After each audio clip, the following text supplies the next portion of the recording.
Chest up, shoulders back. Welcome to Revival Fitness, everybody, your home for gains and brains. And to a lot of people, this is going to be considered a scorching hot take. I just busted right inside him, and he can't extend on me anymore, and he seems a little overwhelmed by my girth and tonnage. But I'm ultimately right. I'm going to explain in this video why lifting weights is the better priority and the number one thing. I'm not saying cardio is bad, okay, before the straw men all lose their minds, but why lifting weights is superior to cardio for your overall wellness and longevity. And a lot of you were probably thinking, you're only saying this because you're a typical bro, you hate cardio. I don't hate cardio. I don't really like it per se. I don't think most people like it. You can never get this across to the true cardio warriors who are like, I'm gonna run 10 miles every day. You maniacs. But you don't have to dislike cardio to hold this opinion.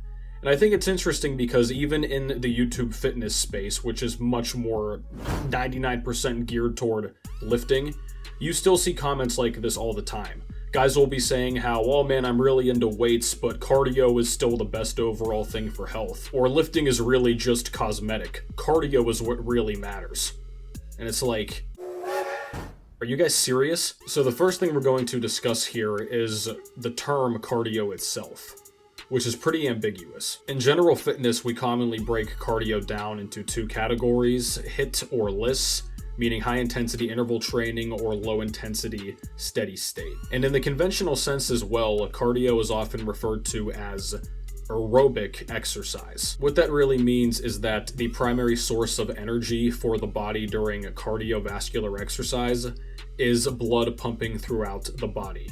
And this is why cardio is typically done in longer increments and longer bouts than weight training, which is commonly referred to as anaerobic, which is the opposite, meaning without oxygen. During anaerobic exercise, you'll commonly see that the body is using stored glucose as fuel. However, the aerobic versus anaerobic dichotomy that is commonly drawn, I think it's kind of outdated, because no matter the type of exercise you're doing, both things are happening simultaneously. Your heart is pumping oxygen through the body. You would hope so, or you'd be dead. And your body is also going to be using stored energy as fuel for any type of exercise, even though the degrees of that might vary, because what else is it going to do? Because like we mentioned, high-intensity interval training is viewed as cardio, but it is also anaerobic exercise. But no matter the exact semantics here, cardio is ultimately overrated for most people's goals and really in general. And the first reason why is because it is not better for fat loss compared to resistance training. Cardio is viewed as the absolute pinnacle of fat burning exercise. And will it do that? Yes. But you have to do a lot of cardio to burn a lot of body fat. You guys have probably seen at some point that classic post where it says something like, you need to walk the whole length of a football field to burn off one M&M. I think that's exaggerated, but there's a grain of truth there in the fact that it takes a lot of standard cardio to lose fat as rapidly as most people would like to do. And this is one of the biggest reasons why cardio alone is very overrated for sustainable fat loss. Most people overlook the degree to which the body can adjust itself given changing energy expenditure. It's very common for people who are in fat loss phases to kind of hit the wall, so to speak. They lose X amount of weight, they get to a certain body fat percentage, and then they just are stuck there. If you burn an estimated 500 calories on the treadmill every day, you're going to start shedding some fat initially as your body adapts to that. But eventually your body is going to realize, oh, I can simply adjust myself in other ways to accommodate for the 500 net loss on the treadmill. And you will notice this if you've ever done a prolonged cutting phase, guys. I was just doing this over the summer. You will find yourself randomly sitting down on your bed. You'll just be taking little naps. Maybe you get tired more early. Your body always is seeking homeostasis and kind of that maintenance level. It's going to find ways to offset the energy expenditure that you're adding via the cardio in other indirect ways. And while this doesn't totally negate the effects of cardio, it does mean that really sustaining fat loss using only cardio is pretty difficult. So your overall diet is going to be the cornerstone of any fat loss program. You're going to have to modify your diet. There's really no other way around it unless you want to do tons and tons of cardio. Even then, you cannot outwork a poor diet. It's simply something you're going to have to adjust. But that is why weightlifting is superior to cardio overall in the long term for fat loss. Because once your diet is adjusted, you have that baseline thing taken care of, you need to focus on increasing your overall metabolism. And simply doing cardio is not going to do that nearly as well as lifting weights. The reason for this is because cardio does not build muscle in any serious or noticeable capacity. You'll commonly hear gym bros say something like, "Yeah man, I went for a jog yesterday, so I technically trained legs." No. Lifting weights provides a more sustainable and long-term solution for fat loss because it's going to help you build actual muscle. And that's going to increase your baseline metabolism, meaning you expend more energy by just existing with more muscle. You know when people yo-yo diet and they gain and lose the same 20 pounds every single year? The reason that happens in most cases is because people flock to cardio. They do the treadmill, the bike, they jog, all this stuff, they lose some fat, they feel good about themselves, but then they don't do any weight training simultaneously. Their body composition does not truly change, they don't build any real muscle. The holidays come around, they eat a bit more, they fall into their old habits, all the weight comes right back. They repeat that cycle endlessly. If you're not building muscle and maintaining it and adding more to your frame, your metabolism is not really going to change. And that's going to make fat loss harder than it should be. Muscle is hard to gain, but also hard to lose if you eat and train remotely well. On the other hand, body fat is easy come, easy go. It's easy to gain and easy to lose. So because of that, you are better suited ultimately to prioritize. I'm not saying only lift weights, but you should be prioritizing weight training above cardio, even if you have a lot of fat to lose. And that leads us into the next reason why cardio is overrated: joint, tendon, and bone health and strength. So one of the biggest fitness myths that never seems to go away is that lifting weights is somehow dangerous. It's bad for your shoulders, your knees, your low back, all the common things that people say.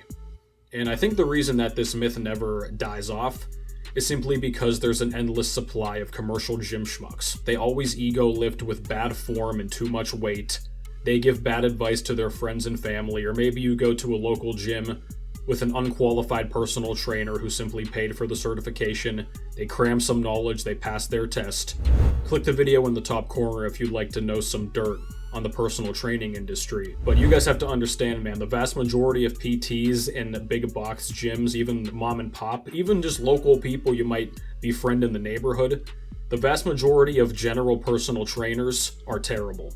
They have no idea what they're doing. And it's really ironic because a lot of the times the common pains and ailments that people face, just general population from their job, their school, just existing as you get older, a lot of those problems would be resolved to a degree or really outright eliminated if people learned how to lift weights properly and progressively. So let's think a moment about the most common pain areas the average person is facing.